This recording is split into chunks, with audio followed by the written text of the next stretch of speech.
One Piece chapter 987 sudah terbit beberapa waktu yang lalu. Banyak hal menarik yang terdapat pada chapter kali ini.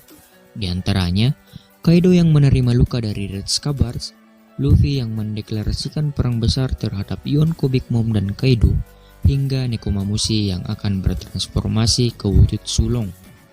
Oke, daripada kelamaan, mari kita mulai pembahasannya. Untuk cover story pada chapter kali ini, di sini terlihat seluruh anggota topi jerami, mulai dari Brook, Franky, Usopp, Robin, Chopper, Nami, Sanji, Zoro, Luffy, dan anggota terbaru yakni Jinbei juga ditampilkan dalam cover story kali ini.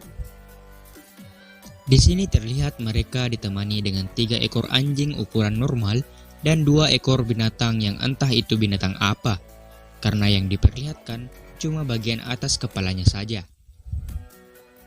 Juga di bagian sudut kiri bawah terdapat kalimat "We are gonna live like tomorrow does not exist", atau jika diartikan, kita akan hidup seolah tidak akan ada hari esok. Kalimat ini mungkin ditujukan kepada para Red Scabbers yang hanya memiliki 2 pilihan di perang puncak ini, yaitu menang atau mati. Kalau begitu, mari kita bahas inti chapter terbaru kali ini.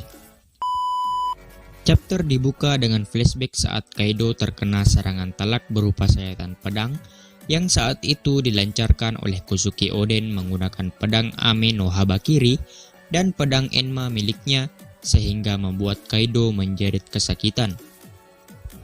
Dan juga kita diperlihatkan kembali pesan terakhir dari Kozuki Oden kepada Red Scabbers, yaitu ia menugaskan kepada mereka untuk membuka negeri Wano dan pergi ke masa depan 20 tahun dari kejadian eksekusi Oden, karena menurutnya sudah tidak ada lagi orang yang mampu mengalahkan Kaido saat itu. Di scene berikutnya, terlihat Kaido dan para Red Scabbers yang jatuh dari atas panggung pertunjukan. Para Red Scabbers terlihat memanfaatkan kesempatan itu dengan berusaha untuk membunuh Kaido saat itu juga.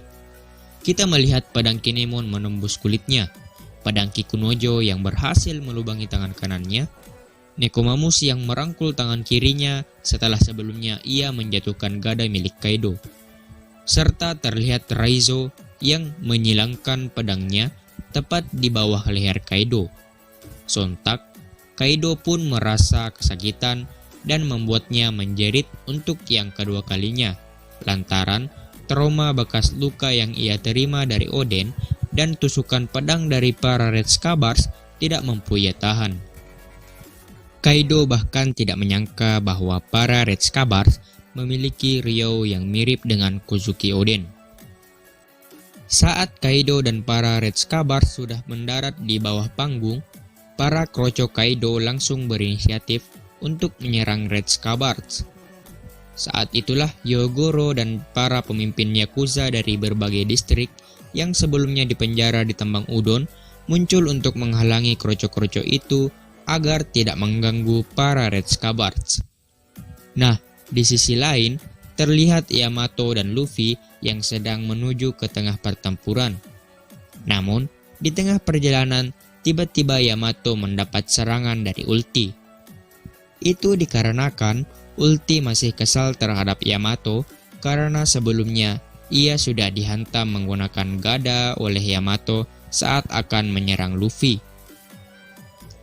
Dan di tengah percekcokan antara ulti dan Yamato, salah seorang kroco memperingatkan kepada Yamato bahwa ayahnya baru saja diserang dan banyak musuh yang bermunculan di panggung pesta. Namun, Yamato mengatakan bahwa dia bukan sekutu dari ayahnya lagi dan tidak peduli jika ayahnya mati. Sontak, para kroco itu langsung terheran-heran dan Yamato pun melanjutkan pertarungannya melawan ulti. Di sisi lain, kita melihat Nami dan Carrot berhasil lolos dari penjagaan homies Big Mom. Bukan hanya berhasil lolos, mereka juga berhasil melumpuhkan kedua homies tersebut dan menuju ke medan pertempuran. Kaido yang sebelumnya jatuh terlentang akibat serangan dadakan dari para Red Scabbers Kini ia sudah kembali berdiri lagi dengan darah yang mengalir di beberapa bagian tubuhnya. Ia merasa kecolongan dan baru menyadari bahwa ternyata para Red Scabbards bekerja sama dengan topi jerami. Lalu, Kaido pun langsung mengatakan kepada mereka bahwa bajak laut itu suka berkhianat dan akan langsung kabur setelah mengetahui bahwa mereka akan kalah. Namun, Kinemon menyangkal perkataan dari Kaido tersebut dan dengan tegas mengatakan, "Luffy itu berbeda denganmu. Beliau adalah pria yang akan berdiri di puncak lautan ini. Meski kami sudah tidak ada lagi, beliau akan tetap datang. Mentari pasti akan datang di negeri Wano. Itulah janji kami terhadap tuan kami." Kita kembali ke tempat Luffy berada. Di sana, ia tidak mencampuri pertarungan antara Ulti dan Yamato. Namun, ia tiba-tiba dihampiri oleh Big Mom. Big Mom pun langsung memperingatkan dengan tegas kepada Luffy bahwa ia datang jauh-jauh ke negeri Wano hanya untuk membunuh Luffy. Lalu, Big Mom bertanya kepada Luffy mengenai alasannya datang ke negeri Wano. Apakah dia datang untuk menjatuhkan Kaido atau ada alasan lain? Sontak, mendengar pertanyaan dari Big Mom, Luffy pun menjawab bahwa bukan itu alasannya datang ke negeri Wano. Yamato dan Hyogoro yang mendengar ucapan dari Luffy lantas menjadi terheran-heran.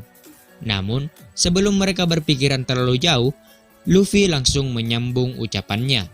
Dia berkata, bukan cuma Kaido, tapi juga seluruh eksekutifnya, termasuk Orochi dan juga kau Big Mom. Aku datang untuk menghajar kalian semua. Ini adalah perang besar-besaran. Big Mom yang mendengar ucapan dari Luffy tersebut hanya bisa tertawa. Bukan hanya Big Mom, Queen juga berada di sana dan mendengar ucapan dari Luffy. Ia hanya menganggap ucapan tersebut sebagai lelucon belaka.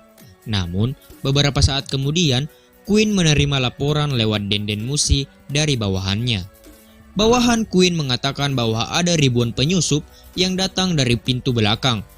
Para samurai yang harusnya menjadi tahanan di ibu kota bunga dan tahanan tambang udon juga ikut menyerbu. Ditambah lagi, Trafalgar Law juga ikut bergabung dan jumlah mereka terus bertambah. Bukan hanya itu, Marco di Phoenix dan Carlot Perospero juga ada di pintu depan Onigashima. Mendengar laporan tersebut, Queen langsung memerintahkan kepada para kroconya untuk mengambil senjata dan bersiap untuk berperang. Di scene selanjutnya, terlihat Kaido yang ingin berubah wujud ke bentuk Mythical Swan naganya. Ia juga mendengar perkataan dari Luffy sebelumnya dan mengatakan bahwa ia menerima tantangan dari Luffy. Kaido yang sudah dalam bentuk Mythical Swan naga kini terbang menuju atap tengkorak raksasa Onigashima. Dan terlihat juga para Red Scabbards ikut naik ke punggung naga Kaido.